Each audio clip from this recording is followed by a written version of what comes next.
Ta ähvardab kohtusse kaevata moslemitest mõjutajaid, kes teda nüüd kritiseerivad pärast seda, kui see mõjutaja paljastati AI abil videote loomises kõigist imelistest sihtasutustest, mida ta väidetavalt juhib, et saaksid annetada oma raskelt teenitud raha. See mõjutaja nudab nüüd kaamera ees, sest ta tabati AI abil loodud videote ja piltide kasutamiselt, kus ta teeb heategevust. Ning ta võltsis isegi omaenda heategevusauhinna AI abil. Ja loomulikult tegi tema vastus sellele kõigele olukorra veelgi hullemaks. Nii et võib julgelt öelda, et meil on täna päris huvitav video. Nii et kõik, kelle videod on pärast seda veel üleval, ma ootan, et te kustutaksite oma sisu ja avaldaksite avaliku vabanduse. Ma ei tee isegi nalja. Ja kui te ei tee seda... Mina ei tee seda. Vabandust. Nii et ma hoian teid vastutavana Allahi ees kohtupäeval.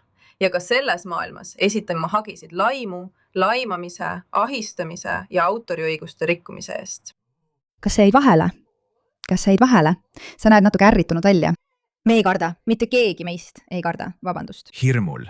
Jalad värisevad. Ta hakkab mind vastutusele võtma selle eest. Selle eest vanglast. Ja. Kohtupäev Allahi ees ja kaebab mind siin kohtusse. Nüüd ma arvasin, et ta räägib kristlastest sisuloojatest, kes sellele reageerivad, aga ilmselt paljude üllatuseks on hoopis moslemitest sisuloojad need, kes talle teravalt vastu astuvad ja siin mõningast rumalust paljastavad. See on tema, kes nutab kaamera ees, kuna saab oma enda kogukonnalt vastulöögi osaliseks. Iga päev saan ma uuendusi, mis näitavad, mis kaasas toimub.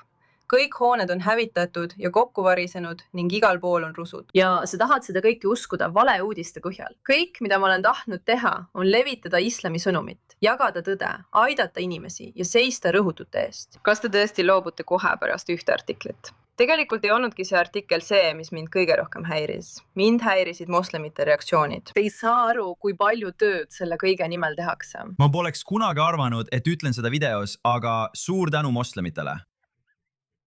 Nüüd, suur osa sellest, millele ta vastu vaidleb, on see, et inimesed ütlevad, et heategevustööd ei tehtud. See ei ole probleem. Sa väidad, et sul on sihtasutus, mis ei olnud registreeritud mittetulundusühinguna, mis tähendab, et puudub läbipaistvus. Kasutasid nendes klippides tehisintellekti, mida ta ise tunnistas. Kas mõnes sisus kasutati tehisintellekti?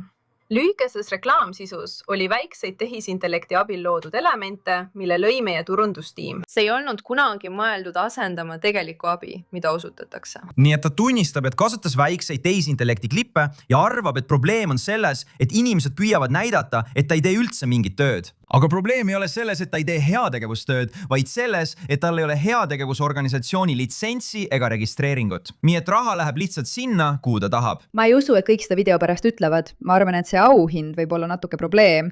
Ma arvan, et see, et seda Uganda kohta tegelikult ei eksisteeri,